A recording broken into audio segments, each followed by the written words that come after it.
इस दुनिया में जैसे हॉस्टल का दुश्मन वार्डन, वेजिटेरियन का दुश्मन नॉन वेजिटेरियन और लड़कों का दुश्मन फ्रेंड जोन होता है, ठीक इसी तरह तुम्हारे बालों का दुश्मन तुम्हारे घर पर ही बैठा होता है। ये बस इस मौके पर बोलने का वेट करते हैं कि बेटा, काला टी शर्ट लंबे बाल होना कूल नहीं होता, कूल तो हमारा लुक है। अब तुम ये ब्लैकमेल सुनकर टेंशन में आ जाते हो कि भाई इतना कूल तो बनना नहीं है, चलो हेयर कट करवा ही लेते हैं। फिर तुम जैसे ही दुकान पहुंचते हो तुम्हें पहला सदमा लगता है। मंदिर की लाइन है, समझ आता है। जियो की लाइन है, समझ सकता हूँ। चलो आईफोन की लाइन वालों का दर्द तक मैं समझ सकता हूँ, लेकिन साला इस चीज के लिए जो लाइन है ना, मुझे आज तक समझ नहीं आई। अब दुकान के अंदर टाइम पास करने के लिए 3 चीजें पड़ी होती है। एक वो फर्जी हेयर कट वाली मैगजीन जो बस दुकान की नकली औकात दिखाने के लिए पड़ी होती है, और दूसरा होता है लोकल न्यूज़पेपर जिसे कोई अंकल बहुत इंटरेस्ट के साथ प्लेबॉय मैगजीन की तरह पढ़ रहा होता है। लेकिन ये दोनों तो बस स्टार्टर्स होते हैं, असली माहौल तो ये बनाता है कोई पुरानी मूवी या इंडिया का कोई लाइव मैच दिखाकर।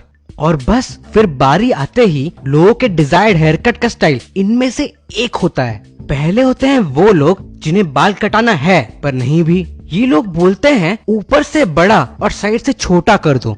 दूसरे वो होते हैं जो पिछली बार का दर्द भूल नहीं पाते और सेफ रहने के लिए बोलते हैं मीडियम काट दो। तीसरे वाले बड़े कॉन्शियस होते हैं, मतलब लड़कियों की तरह डिटेलिंग में विश्वास रखते हैं। भैया वो पीछे वी करोगे ना, उससे थोड़ा पॉइंटेड रखना, और कान के ऊपर हर ऑल्टरनेट बालों काटना, और भैया सामने जो स्पाइक्स होंगे ना, एकदम 90 डिग्री उसको रखना है। भैया भी फ्रस्ट्रेट हो गया और एक खींचकर चमाट लगाया और बोला कि भैंचोद 50 रुपए में तेरा बाप हबीब की तरह काटेगा। फिर आते हैं वो गरीब लोग जिन्हें अपनी बर्बादी का कोई अंदाजा नहीं होता और अक्सर इस कटोरे कट का शिकार बन जाते हैं।